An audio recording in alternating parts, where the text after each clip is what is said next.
Have you ever heard of a city in the United States with a story so powerful, so shocking, that the country tried to bury it for almost a century? This is the story of Tulsa, Oklahoma, a city that built one of the richest black communities in American history, a city that experienced one of the most brutal attacks in the 20th century, and a city whose past is still affecting the present, in politics, race, economics, and culture. Today, we're diving into the rise, the destruction, and the rebirth of Black Wall Street. Our story begins in the early 1900s. Tulsa wasn't a big city then, but in the neighborhood of Greenwood, something extraordinary was happening. It became one of the wealthiest black communities in the world. There were black doctors, black lawyers, black dentists, business owners, real estate developers, and even black millionaires, at a time when segregation was at its peak in America. Imagine a community where everything was black-owned. Hotels, banks, schools, newspapers, restaurants, barbershops, movie theaters. People called it the Black Wall Street of America. And it wasn't built through charity. It was built through discipline, entrepreneurship, and unity. Greenwood became a symbol of black excellence, a symbol of what was possible. But that success created tension. Prosperity in a segregated America often came with a target, and that target would soon be hit.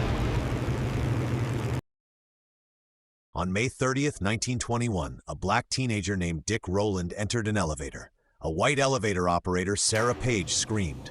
Today, historians believe it was a misunderstanding. Maybe he tripped or they bumped into each other. But in 1921 America, accusations didn't need truth. Within hours, white newspapers exaggerated the story. Rumors spread, crowds gathered. A mob grew outside the courthouse where Rowland was held. Black World War I veterans in Greenwood, trained and armed, went to protect him. Tensions exploded. A gunshot went off, then chaos. What happened next was one of the worst acts of domestic terrorism in U.S. history. White mobs stormed into Greenwood. Homes were burned, businesses destroyed, people beaten, shot, and killed. Airplanes were seen flying over the district, dropping incendiary objects, making Tulsa one of the first times in U.S. history that civilians were bombed on American soil. The destruction was unimaginable. Over 1,200 homes burned, every major business destroyed, an estimated 300 black residents killed, thousands left homeless. Black Wall Street, the pride of Tulsa, was wiped off the map in less than 24 hours. But perhaps the biggest tragedy? For decades, this story was hidden. It wasn't taught in schools. It wasn't in the news. Documents disappeared, an entire chapter of history erased. But history has a way of coming back, and Tulsa's past was too powerful to stay buried forever. For generations, survivors stayed silent, often out of fear. But in the 1990s, researchers and journalists began uncovering evidence. Survivors started speaking publicly, and the truth resurfaced. Today, the Tulsa Race Massacre is recognized nationwide. It appears in documentaries, school curriculums, and even presidential speeches. Investigations are still ongoing. Searches for mass graves continue, and debates over reparations remain active. Tulsa is no longer just a city with a lost past. It's a city demanding the truth be told.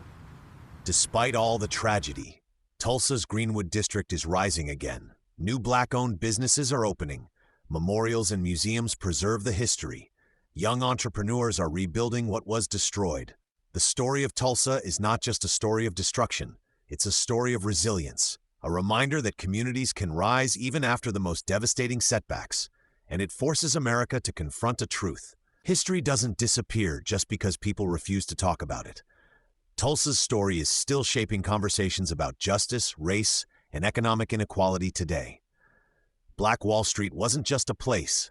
It was a lesson, a legacy, a warning, and a hope. If you learned something new today, don't forget to like, subscribe, and share this video so more people can hear this powerful story. And let me know in the comments what other cities or hidden histories I should cover next.